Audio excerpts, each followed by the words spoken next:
Сайн байцгаана уу? Та бүхэндээ энэ өдрийн мэндийг хүргэе. Цекрум эхлэхэд бэлэн боллоо. 2016 онд Калифорни мужийн Энэхэм хотод амьдардаг Анжела гэх эмэгтэй ажлаа тараад гэртээ ирж машинаа тавиад гэрлүүгөө орох гэтэл гинэт араас нь нэг эрэгтэй хүн гарч ирээд битгий өдөл хөдөлгөө хэлснээр байх юм бол амьд үлдээгээд хувцсыг нь тайлах гэж оролдоход Анжела эрэгтэйгийн үгээр байлгүй тэмцэж тусламж ирдэг. Учир нь Анжела иймэрхүү нөхцөлд яхаа маш сайн мэддэг хуульч мэрэгчлээ эмэгтэй тэрээр байдаг чадлаараа туслаарай, амь авраарай гэж орилоход эрэгтэй Анжелагийн толгоноос нь бариад өшөглөж эсэргүүцэх тусам бүр аимшигтай зодож хоолойг нь бодог. Анжела тасралтгүй амь авраарай туслаарай гэж орилсны үр дүнд эрэгтэй бууж өгөөд зугцсан. Халдагчийг авсны дараа Анжела уцаа гаргаж 911-т дуудлага өгсөний дараа цагдаа нар ирэхэд Анжелагийн цамц нь урагдаж бүх бие нь хөхөрсөн байхаас гадна нүдэн нь хүртэл хавтаж улаажээ. Ингээд тэр дор нэмлэг түргээд цагдаа хэрэгтний талаар асуухад танихгүй юм байсан. Гэхдээ энэ анх удаагийнх биш. Хэдэн сарын турш намайг дагаж мөрцөн. Одоо ганцаараа явхаас жайж гин. Би хэрэгтнийг мэдгүйч хэн яагаад хийлгэж байгааг мэдэж гинэ гэдэг. Тэгвэл хүний биед хаалтаж хүчнэх гэж оролцсноос гадна хэдэн сарын турш дагсан энэ аюултай хэрэг интернетэд постлсон нийтлэлээс эхэлжээ.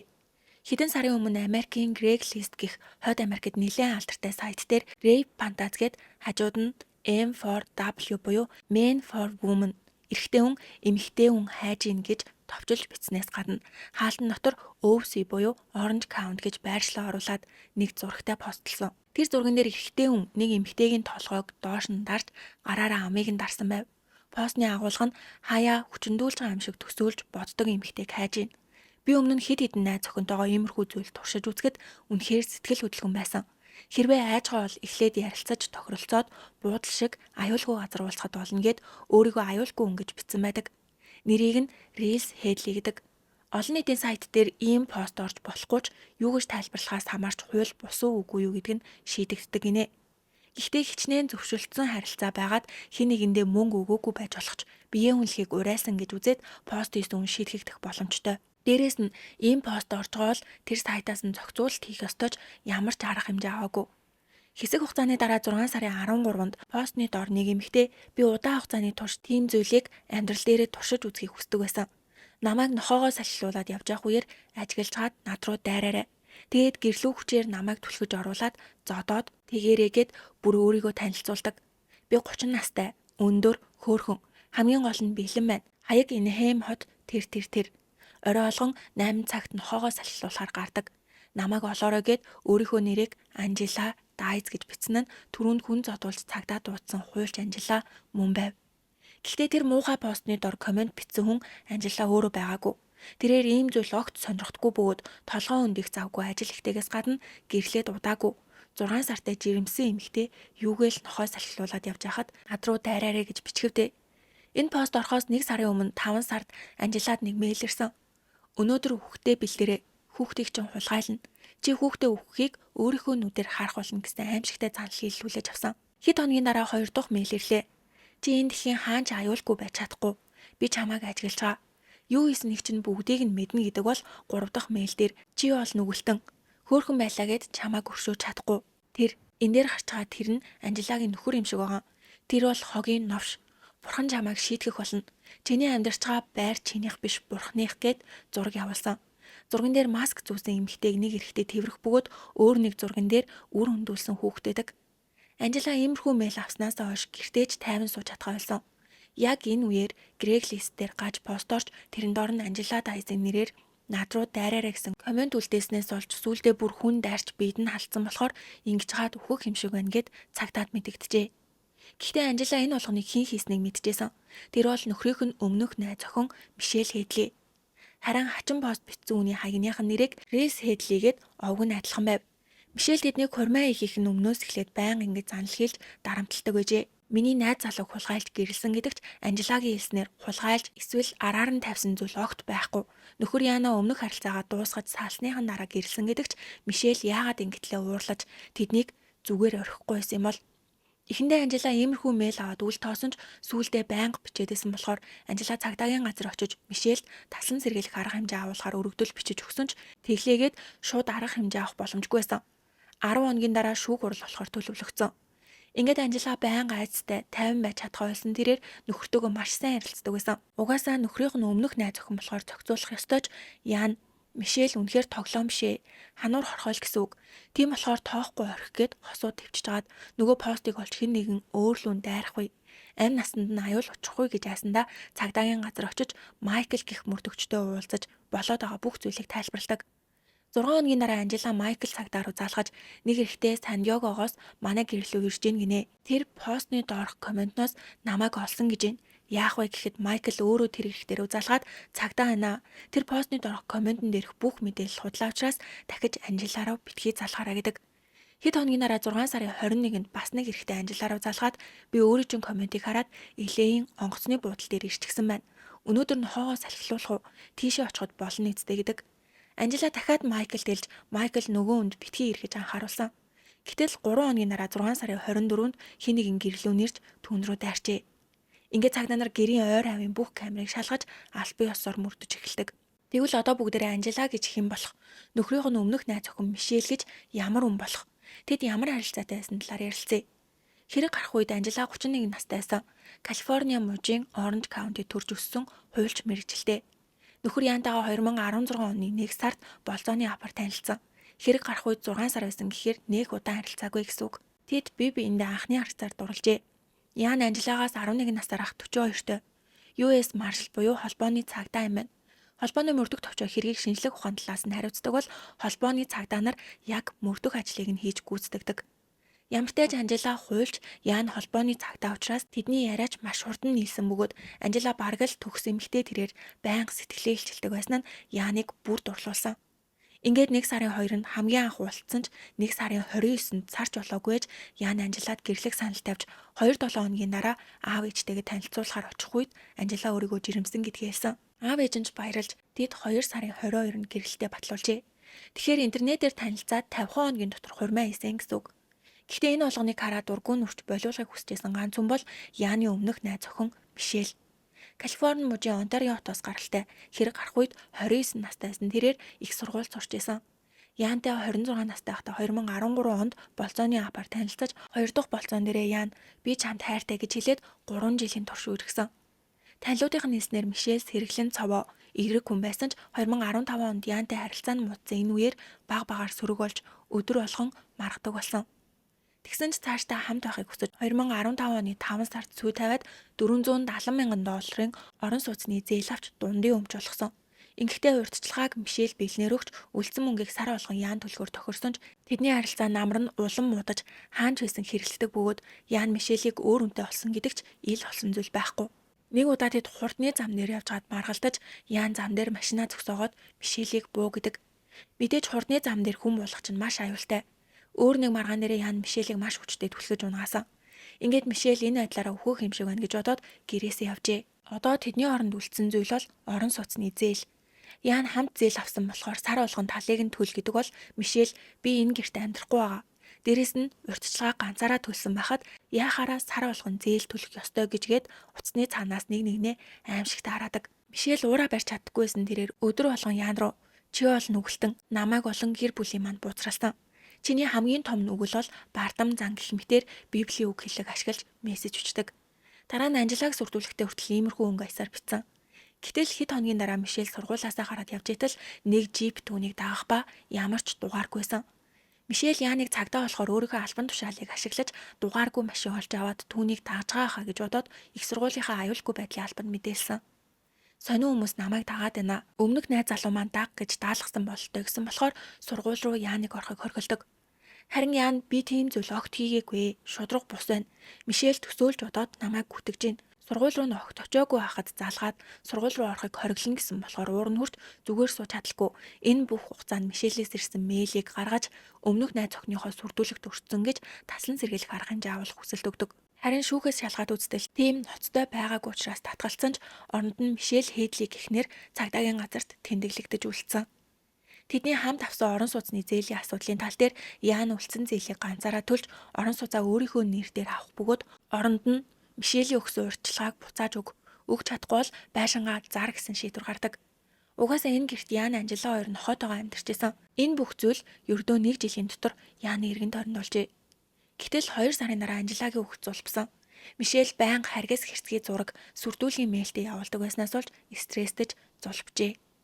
Тэгсэн ч дараа сар дахиад жирэмсэн болсон. 2 ихэр хүүхэд.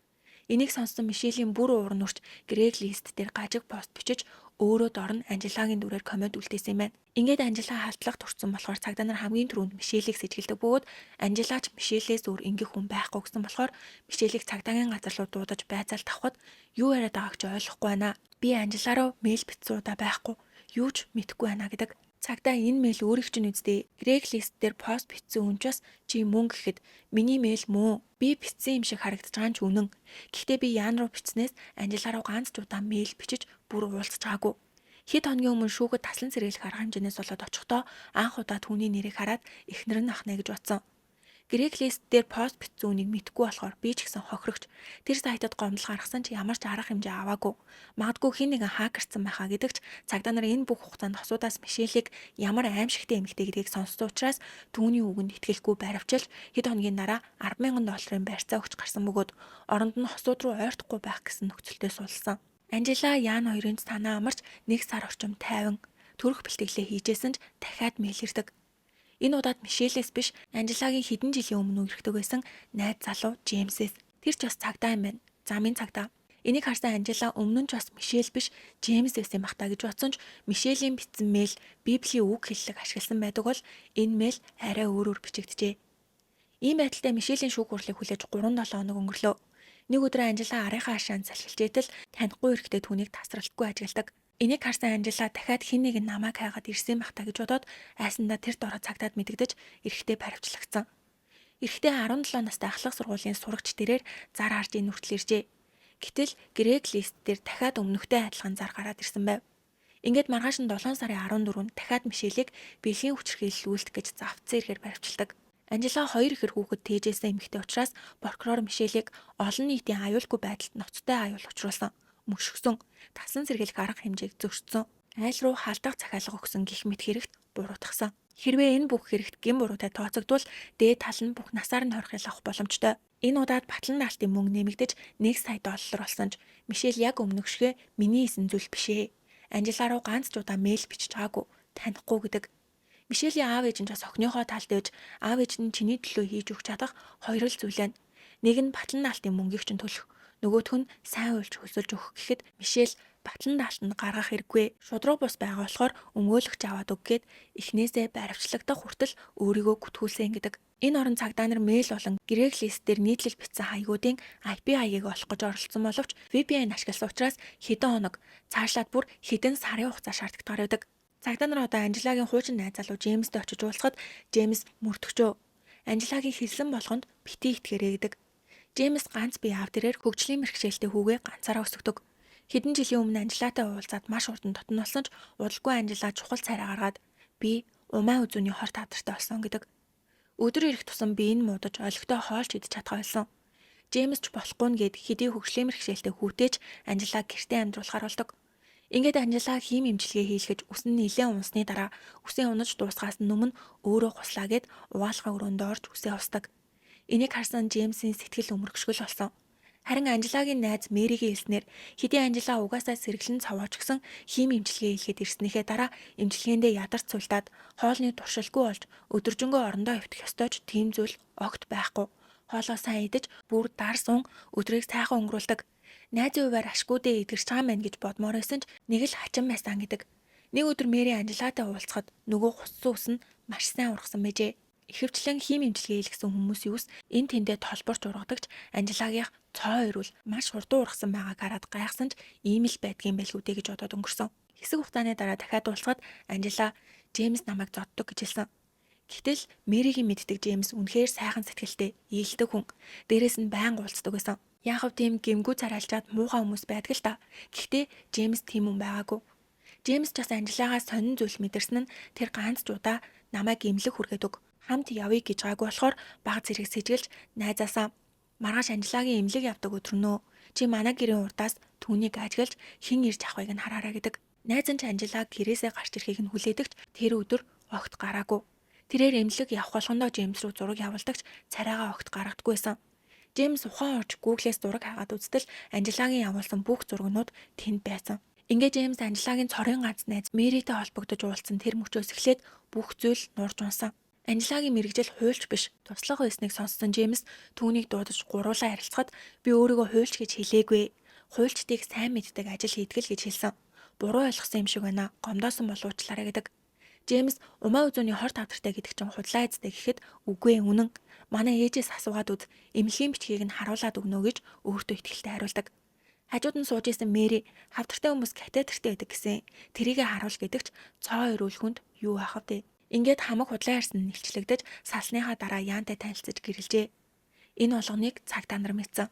2016 оны 9 сарын 30-ны өдөр Мишелийг хоригдоод удаагүй хахад энэ Хеймийн цагдаагийн газар ирж энэ болгон Анжелагийн хийсэн эргээ би ч бас хохирогч гэдэг. Хоёр ихэр хүүхэдтэй гэдэг нь худлаа. Эхоны зураг харуулсан ч энийг Анжела онлайнаар худалдаж авсан гинэ. Хурмаа хийхээ өмнө нэг удаа жирэмсэн болсон доо. Тэр хугацаа хичнээн тооцоолоод ч Яаны хүүхэд биш юм шиг санагдсан ч найз өхн нь болохоор итгэсэн. Гэтэл Анжела өөрөө хэний хүүхэд гэдгийг нь ч мэдэхгүй байсан. Удалгүй хүүхэд нь зулбсан да. Гэтэл тэр зулбалт биш үр өндөлтөөс юм байна. Хүүхдийн эцэг нь хэн болохыг мэдэхгүй учраас үр өндүүлж дараа нь жирэмсэн хоёр ихэр хүүхэдтэй гэж худлаа ярьж Эхоны зураг үзүүлсэн. Гэтэл 8 сард Яан хүүхэдтэй олно гэд хүүхдийн өрөөний тавилга хувцас аваад бэлтжээ. Нэр хүндтэй их сургууль төгсөж хуульчаар ажилладаг. Одоо Оранж Каунтигийн шүүхэд ажиллана гэдг нь бүгд худлаа бөгөөд төлбөрийн тооцоо, банкны хуулга, чек гээд бүгдийг нь хурамчаар үлдэж өөрийгөө өмнө нь хавдартай байсан болохоор би энэ муу гэж худлаа ярьсан. Энэ бүхнийг сонссон мөрдөн байцаах баг тэр дороо зөвшөөрөл авч Анжелагийн компьютер утсан шалгалт хийхэд VPN ашигласан байх бөгөөд өөрлөгөө Мишелийн дүрд орж сүрдүүлгийн мэйлүүд бичсэн байхаас гадна Craigslist дээр хүртэл өөрөө гаж пост бичиж доор нь мэдээлэл оруулсан. Өмнө нь хүн өөрлөөн дайраад цагдаа дээр ирсэндээ тэрийг хүртэл өөрөө хийжээ. Цагдаа нар тухайн үед тэр авийн бүх камерыг шалгаж үзсэн ч с ิจ гтэй хүн байгаагүй. Ингээд хоригдожсэн Мишелийг тэр дор нь 88 хоногийн дараа сулдаг. Тэрээр аав ээжийнхээ хяналтанд ор өсөж том болсон. Шөнө орой гэрээсээ гардггүй, үдшилэгт ч явдггүй бөгөөд 2 удаа л эрэгтэй хүнтэй болцож утсан. Уг нь байцаалт өгөхдөө миний хийсэн эрэг биш гэж олон удаа хэлсэн ч цагдаа нар итгээгүй. Бүр 4 удаа цагдаад миний нэрээр өөр хүн хаяг нээгээд сонин зүйл хийгээд байна. Магадгүй өмнөх найз залуу Яанах шалгаад өгөөч гэсэн ч юу ч хийж өгөөгүй. Арга бараад холбооны мөрдөх товч болон хууль зүйн яам руу хандсан ч аль алиас нь хариу ирээгүй. Цагдаа нар цаашлаад Анжелагийн компьютероос Gone Girl гэд кино идэв штэ. Тэрийг хайсан байгааг болсон бөгөөд энэ киног дуурайж өөрийгөө зодож гэмтээсэн байхаа гэж тамагладаг. Мөн компьютероос Анжелагийн түүх Бурхны охид гэсэн өөрийнх нь бичсэн кино зохиололцсон. Агуулга нь нэг эмэгтэйг хэрэгт гүтгэж шоронд оруулаад эргэн тойрныхоо бүх хүмүүсийг хуурч байгаа тухай гарах ба зорилго нь алтартай болохын тулд. Энэ эргээс олж зорилготой үрж баг зэрэг алтартай болсон юм байна. Бас өөрийгөө өрөвдүүлэх туртай байсан. Хорт авдар туссан, бие муутай, хүүхэд нь Мишелээс болоод зулбсан ч дахиад жирэмсэн болсон гэх мэт. Өөрөө хохирогч, нөхөр нь хамгаалагч, өмнөх найз охин нь хэрэгтэн. Анжелад өөрийн гэсэн мөнгө байгаагүй. Байнга уулздаг залуучуудаа шимэгчилж амьдардаг байсан. Тэрээр заримдаа амжиргааны зардал гэж Яанд чек бичиж өгдөг байсан ч ганц ч удаа мөнгө нь бүтэн орж ирж байгаагүй. Дараа нь асууд Яан Мишель хоёрын зээлэр авсан байшинд амьдарсан. Шүүхээс Мишелийн өгсөн урьдчилгааг Яаныг төлөөд байшингаа өөрийнхөө нэр дээр болгож сар болгон зээлээ төлөх шийдвэр гаргасан ч Анжела урьдчилгаа мөнгө өгөхийг хүсээгүй мөртлөө тэр байшинд амьдармаар байсан. Энэ оронд Мишель Яан хоёр байнга хэрэлдэжсэн болохоор Анжела Яан хоёр ярилцаад Мишелийг шоронд оруулах юм бол урьдчилгаа мөнгийг төлөхгүй байж болно гэж хувилцсан. Яан уг нь цагдаа дээр очиод би хохирогч гэж хэлсэн ч хамт бүх зүйлийг хийсэн бөгөөд Craigslist дээр бичсэн постыг Яан өөрийн биеэр хийсэн юм байна. Ингээд 2017 оны 1 сарын 6-нд Анжела дайд баривчлагдсан. Харин Мишелийг 2016 оны 10 сард суллахдаа зүгээр суллахгүй шагаан бугуувч зүйлгээд хэрэг шийдэгдээгүй байгаа болохоор хэвлэл мэдээллийн хэрэгсэлд ярилцлага өгч болохгүй. Ялангуяа Яантай холбоотой зүйлсийг ярьж болохгүй шүү гэдэг. Мишель суллагдаад хэргийн талаар огт ярихгүй 2-3 сар болсон ч цагдаагийн газраас Анжелаг хэрэгтэн гэж огт зарлахгүй байсан бөгөөд нөгөө электрон төхөөрөмжийг нь шагаанаас нь аваагүй. Ингээд Мишель цагдаа нарт намайг гин буруугүй гэж зарлахгүй бол би зүгээр сууж чадахгүй гэж сүрдүүлсээр эцэст нь 2017 оны 1 сарын 6-нд Анжелаг баривчилж 3 хоногийн дараа Мишелийг буруугүй гэж зарласан. Зарлахдаа энэ Хэм хотын цагдаа нар мөрдөн байцаалтын ажиллагааг маш нарийн нягт нямбай байсан болохоор жинхэнэ хэрэгтнийг олж чадсан гэж ярьдаг. 2017 оны 10 сард Анжелагийн шүүх хурлалсан. Түүнийг заллие гэж худал мэдүүлэг өгсөн эргээр ялтдаг. Харин Анжела би сэтгцийн хувьд асуудалтай байсан. Тухайн үед жирэмсэн махтаа сүрдүүлгийн мэйлүүд авч айж төөрөгдлийн байдалтай байсан болохоор тиймэрхүү мэйл бичсэн юм шиг байна гэд шүүхтээр хуурамч хэмжээ бичиг авчирсан. Сүүлдээ эднэр нь нөлөөлөхгүй байсан болохоор буруугаа хүлээж 5 жилийн хорих ял аваад 4 жилийн дараа суллагдсан. Харин Ян огт баривчлагдаагүй. Холбооны цагдаа болохоор удалгүй 2021 онд хуурамч мэдүүлэг өгсөн хуйвилтсан цахим гэмт хэрэг хийсэн эргээр Анжелагаас 2 дахин их 10 жилийн хорих ял авсан. Цагдаа нар хэрэг хийвэл илүү том шийтгэл авд юм байна. Харин Мишель шудраг бусаар хоригдсон болохоор цагдаа болон Янаас нөхөн төлбөр авахаруулж тохиролцсон. Ойролцоогоор 1.5 сая доллар. Тэрээр шоронд байхдаа маш олон зүйлийг мэдэрсэн бөгөөд шудраг бусаар хоригдож байгаа хүмүүс туслахаар төслөө бэлдэж байгаа гинэ. Зүг зүгээр сурч ирсэн их сургуулийн оюутан нэг л өдөр хэн нэгний худлаа үгнээс болж шоронд орж болдгийг өнөөдрийн эргээр харлаа. Бичлэг маань энэ үрээд дууслаа, таалагдсан бол сувгтаа лайк болон subscribe дарахаа бити мартаарай. Миний инстаграмыг дахаа мартаа дараагийн бичлэгээр уулзтлаа. Түр баяртай.